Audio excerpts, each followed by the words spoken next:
अब हम स्टार्ट करने वाले हैं डिफरेंशिएशन।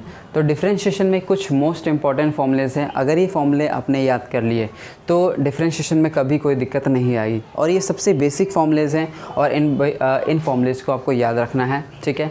सो चलो स्टार्ट करते हैं, पहले इन फॉर्मूलेज को लिख लेते हैं, ठीक है। अब इनमें से सबसे पहला जो फॉर्मूला है, सबसे बेसिक फॉर्मूला है वो है d/dx ऑफ x की पावर n का होगा n x की पावर n-1।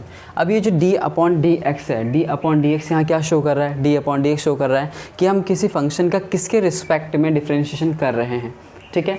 तो किसके रिस्पेक्ट में डिफरेंशिएशन हो रहा है, ये x यहाँ पर जो है x मैंने लिखा है, इसका मतलब हम इस पूरे फंक्शन का डिफरेंशिएशन कर रहे हैं विद रिस्पेक्ट टू x के रिस्पेक्ट में हम इसका डिफरेंशिएशन कर रहे हैं। अगर मान लो यहाँ पे d/dt होता तो इस फंक्शन का हम t के रिस्पेक्ट में डिफरेंशिएशन कर रहे होते, ठीक है।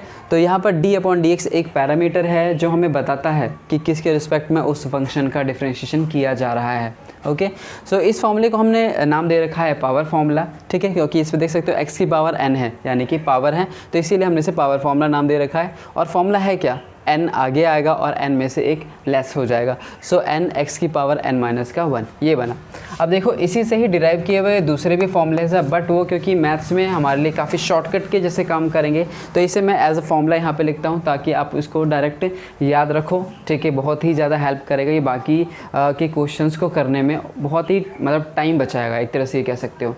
सो क्या है वो फॉर्मूला, जैसे कि d/dx ऑफ √x की बात करें, √x, तो √x का मतलब क्या है यहाँ पर, x की पावर 1/2, x की पावर 1/2 है यहाँ पर, तो ये तो फिर से वही फॉर्मूला यूज़ कर सकते हैं हम, तो वही हम करते भी हैं, इसमें पावर फॉर्मूले का यूज़ करते हैं और इसी फॉर्मूले से ही हम इसके फॉर्मूले को डिराइव करते हैं, ठीक है। तो ये मैं डिराइव करके दिखाता हूँ, पहले मैं फॉर्मूला लिख दूँ इसका 1/2 √x। तो देखो किस तरह से ये आया है, d/dx ऑफ यहाँ पर √x है, √x को क्या लिख सकते हैं हम, √x को लिख सकते हैं हम x की पावर 1/2, क्योंकि रूट का क्या मतलब होता है, रूट का मतलब होता है 1/2, तो x की पावर n, ये तो सेम वही फॉर्मूला है, यानी हमारा पावर फॉर्मूला।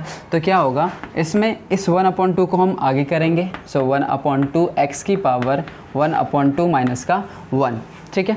अब देखो ध्यान से 1/2 माइनस का 1 किया हमने, सो क्या मिलेगा 1/2 x की पावर माइनस का 1/2। पावर जो है वो माइनस में आ रहा है, नेगेटिव में आ रहा है, तो इसीलिए हम इसे नीचे लिख सकते हैं। सो क्या लिखोगे 1/2 x की पावर पॉजिटिव का 1/2, 1/2 का मतलब होता है रूट, इसीलिए इसे हम लिख सकते हैं 1/√x। तो देख सकते हो यहाँ पर क्या था, x की पावर 1/2 यानी कि √x ही तो था। सो हमने √x का डेरिवेटिव किया और हमें क्या मिला 1/√x।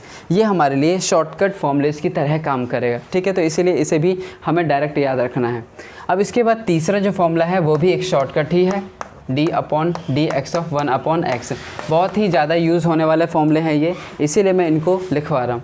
अब ये जो 1/x का है इसका डेरिवेटिव भी इसी से ही निकला है, यानी कि यहाँ पे देख सकते हो अगर d/dx ऑफ 1/x की बात करें, अब ये 1/x है, 1/x को हम क्या ले सकते हैं, यानी ये भी नीचे, इसे अगर हम ऊपर लिखना चाहें तो इसे लिखा जा सकता है d/dx ऑफ x की पावर माइनस का 1, x की पावर माइनस का 1, यानी ये फिर से पावर फॉर्मूला यूज़ कर सकते हैं हम। यहाँ पर क्या होगा, पावर आगे आएगा और फिर उसमें से क्लैश हो जाएगा, तो -1 को हमने आगे करा और x की पावर माइनस का 1, तो x की पावर कितना होगा -2।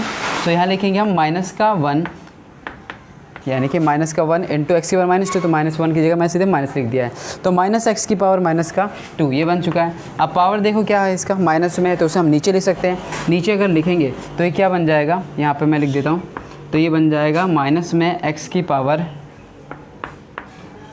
2, ठीक है, -1/x की पावर 2, ये माइनस में था तो वो इसीलिए वो नीचे आ चुका है, तो ये बना -1/x का स्क्वायर। सो यहाँ पर 1/x का डेरिवेटिव का फॉर्मूला बना -1/x का स्क्वायर। सो ये भी बहुत ही ज़्यादा यूज़ होने वाले फॉर्मूलेज हैं, तो उनमें से मैंने लिख दिया है। अब फोर्थ हमारे पास फॉर्मूला है d/dx ऑफ कांस्टेंट टर्म। किसी भी कांस्टेंट टर्म का डेरिवेटिव क्या होता है, 0। कांस्टेंट मतलब क्या, कांस्टेंट मतलब यहाँ पर है A B C ये जो हम स्टार्टिंग के अल्फ़ाबेट्स यूज़ करते हैं इंग्लिश में, उसे हम बोलते हैं कॉन्स्टेंट्स। और अगर हम बात करें नंबर्स में क्या हो सकता है, जैसे कि 1 2 3 4 5 -1 2 3 4 5, ये सारे हमारे लिए कांस्टेंट के जैसे काम करते हैं। तो अगर कांस्टेंट का डेरिवेटिव आता है तो कांस्टेंट का डेरिवेटिव क्या होता है, 0। ठीक है, सो ये हमें ध्यान रखना है। और एक बहुत ही जनरल चीज़ जो हमें पता रहना चाहिए, कई स्टूडेंट ये पूछते हैं क्या कि x का डेरिवेटिव क्या होता है। तो ध्यान तो जरा, ये dx/dx ही है, तो हम ऐसा भी बोल सकते हैं dx से dx कटा तो 1 आएगा, या फिर ये बोलो x का derivative with respect to x क्या आता है, 1 आता है। तो ये भी हमें पता रहना चाहिए। ओके, अब उसके बाद 6th है हमारे पास d/dx ऑफ e की पावर x। e की पावर x, ध्यान दो जरा, ये एक एक्सपोनेंशियल टर्म है। e की खुद की एक वैल्यू होती है, e की खुद की वैल्यू कितनी होती है, e की वैल्यू होती है 2.7 के अराउंड। ठीक है, तो यहाँ पे देख सकते हो e एक कांस्टेंट टर्म है, उसकी पावर x है। e की पावर x एक्सपोनेंशियल टर्म का डेरिवेटिव क्या होता है, e की पावर x ही होता है। ओके, अच्छा, अब यहाँ पर नेक्स्ट जो हमारे पास है फॉर्मूला d/dx ऑफ a की पावर x। a की पावर x, देखो ध्यान से ज़रा, ये चीज़ अलग है, ये दोनों ही चीज़ डिफरेंट है। यहाँ पर ये देख सकते हो, ये भी डिफरेंट है। तो ये a की पावर x का डेरिवेटिव क्या होता है, a की पावर x का डेरिवेटिव होता है a की पावर x इनटू में log a। ठीक है, इसे हम डिराइव भी करेंगे, आगे के जो चैप्टर्स करेंगे उसके अंदर हमें इसकी डेरिवेशन करनी है, तो वहाँ से हमें मालूम चल जाएगा। अभी हमने फॉर्मूले लिख रहे हैं, फॉर्मूला लिखा है, तो a की पावर x से क्या होगा फॉर्मूला, a की पावर x इनटू में log a। ठीक है, तो ये हो गए हमारे पास 7 फॉर्मूले, बाकी फॉर्मूले यहाँ पे लिखते हैं।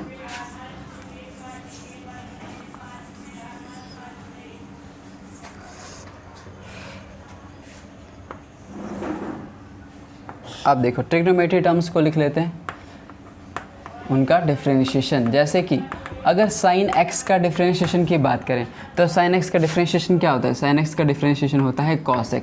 ठीक है, और cos x का डिफ्रेंशिएशन की बात करें तो d/dx of cos x। cos x का होगा माइनस में साइन x। ठीक है, 10th d/dx of tan x। tan x का डेरिवेटिव होता है sec स्क्वायर x। ठीक है, इसी तरह से d/dx ऑफ sec x का डेरिवेटिव क्या होता है, sec x का डेरिवेटिव होता है sec x into tan x। Okay, next है d/dx of cot x। cot x का डेरिवेटिव क्या होता है, cot x का होता है माइनस का cosec स्क्वायर x। ठीक है, 13 d/dx ऑफ cosec x।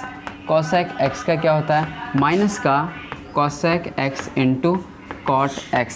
ठीक है, तो ये हमारे पास 6 ट्रिग्नोमेट्री टर्म्स हैं, उनके डिफ्रेंशिएशन यहाँ पर लिख दिए हैं मैंने। ओके, अब उसके बाद 14 है हमारे पास प्रोडक्ट फार्मूला, काफ़ी इंपॉर्टेंट फार्मूला है, तो इसे देखते हैं। प्रोडक्ट रूल जो है ये काफ़ी ज़्यादा इंपॉर्टेंट है formula. So d/dx of u into v. अगर हमें दो फंक्शन दे रखे हैं u और v, तो इसमें हम किस तरह से प्रोडक्ट फार्मूला यूज़ करेंगे, तो देखो ध्यान से। फर्स्ट फंक्शन है ये हमारा सेकंड फंक्शन। तो first function as it is, second का डेरिवेटिव प्लस में, अब सेकंड एज इट इज़ रहेगा और फर्स्ट का डेरिवेटिव यानी कि du/dx। तो ये है हमारा प्रोडक्ट फार्मूला। ठीक है, so d/dx of u into v is equal to u as it is, v का derivative plus v as it is और u का डेरिवेटिव। ठीक है, तो इसे हम बोलते हैं प्रोडक्ट रूल। ठीक है, अब उसके बाद है डिवीज़न रूल। ठीक है,